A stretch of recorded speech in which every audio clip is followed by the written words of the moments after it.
I'm going to talk to you a second about my friend General John Borling. I was honored to be asked to MC the Memorial Day festivities at the Logan statue that Borling puts together for the city every year. Mm-hmm. He spent 6.5 years of his life as a POW at the Hanoi Hilton with the likes of John McCain and so many others you know. He wrote taps on the walls about the tapping language the prisoners were able to develop, sort of a Morse code way to communicate back and forth. Yeah. He memorized what turned out to be a book of poetry. Wow. From the time he was there. He wrote poems in his head to not go crazy, memorize these poems, and put them in a book. You can order it, and you should. It's terrific. It's moving. And since he left the service and was released alive, he came back to his lovely wife, Myrna, and their children and their grandchildren, and lives an incredibly active life. He's 83 years old, plays golf all the time. But, I mean, this guy's speaking everywhere. Mm. He is a consistent source for folks at the highest levels of the military who need advice. He was in charge of gigantic commands. And if you ask him to tell you some stories, he'll tell you some stories. But he's never about him. He's all about the people that worked for him and served with him and under him. And he's just a patriotic, terrific. He's a great friend, but I mean, you know, he's everything an American should be. And whenever Pat Brady and I get together with General Borling, we always leave and we go, well, we're not men. Right, exactly. Yeah. We're not men. That guy's a man. He has the best stories, and he's just fascinating. It's the story of him being shot down. He gets shot down. His back is broken. He doesn't know his back is broken. Mm-hmm. He commandeers a troop truck with a North Vietnamese driver, takes out the driver, thinks he's going to be able to somehow drive it to freedom. The back opens up, and it's 8 or 10 North Vietnamese regulars, fully armed, and then he spends the rest of his time being tortured, beaten, and trying to lead other men as a prisoner of war. He's a phenomenal guy. One of the things he does now that I'd love to have you be involved with is the third degree, and we talked about that and many other things when he joined me on the phone here on WLS. Well, thank you, Steve, for your support over a couple of years, actually. Right. The column has been running now every Sunday for almost 4 years. Haven't missed a Sunday. We took a month off when we transitioned it from its newspaper base. The Gannett newspapers published in a number of their publications for a couple of years.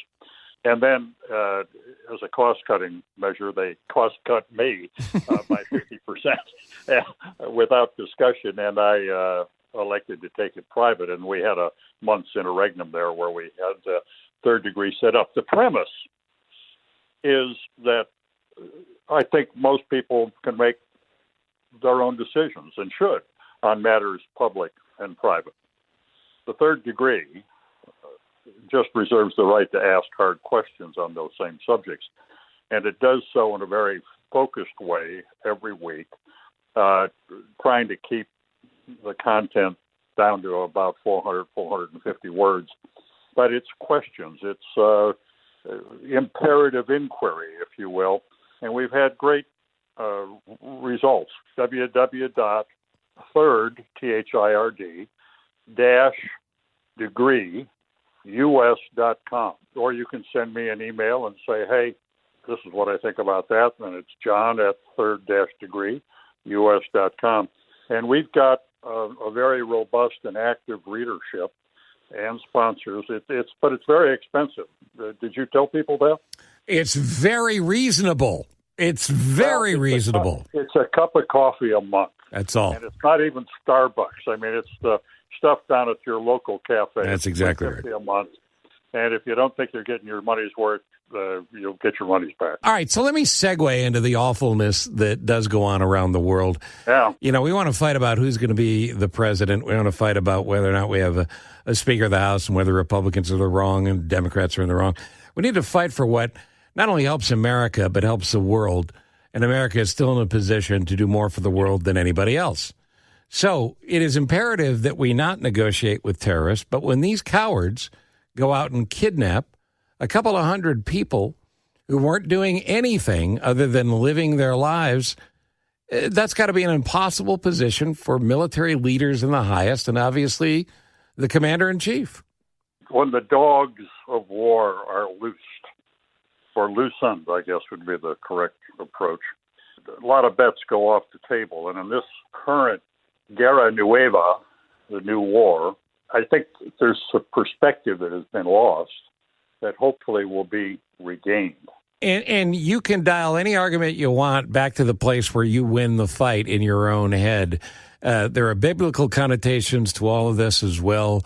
It's horrible what's going on inside of Gaza to completely innocent people, but it's beyond unspeakable for the Israeli citizens to go through what they went through in these attacks and the constant threat that continues there for illegal people that were granted this land, have done so much with it, and continue to be a thriving, productive democracy in the world. So in no way did we want to be judged about our reaction to 9/11.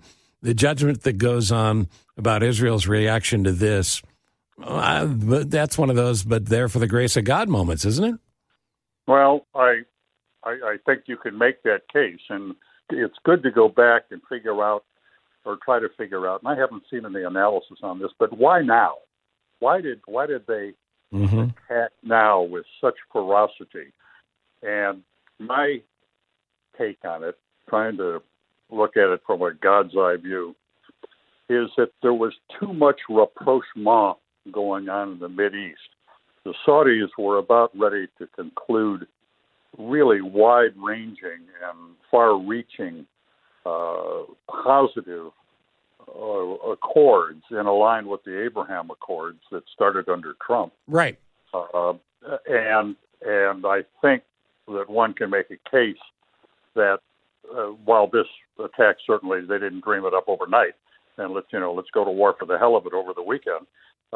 It's been a while in planning and in execution. Certainly, it was surprising, which once again shows you the limitations of the intelligence, even though there were some apparent clues that were disregarded. But I think the geopolitical aspect is that Iran, even though our own government continues to try to cozy up to them, and I'm distressed about that, frankly, sure. Iran has been a consistent enemy since the Carter years. And this is a real shame because the Iranian people are wonderful. Right. I mean, they're great. They're intelligent. They're good-looking people. They're energetic, but they have been abused by a theocratic government. When you make theology and politics, what you get is violence. And nicely tied back into Hamas being the root of all evil in this problem that has got the attention of the world, and how it ends, I'm not sure. Well, it's not just Hamas. Hamas is kind of a handmaiden of Iran. The front line of Iran and anybody else that wants to chip in. Well, they use proxies, and this takes our eye off the ball with respect to the contests going on with Russia and ultimately with China as well. The world is increasingly fragile when it comes to the thing that everyone desires, which is peace. But if you look at what's going on in the world, there's 30 major conflicts going on right in the world right now, where thousands of people are killed, many more wounded every year. And this, unfortunately, casts a shadow on human nature itself. I know we're going to run out of time here. There's never enough time with you. I appreciate very much our friendship. And third-degreeus.com is how you sign up for the Third Degree. I really hope you will. Thank you, my friend. God bless you and the family, and I will be in touch soon. And thank you for the Third Degree and everything else you do. General John Borling.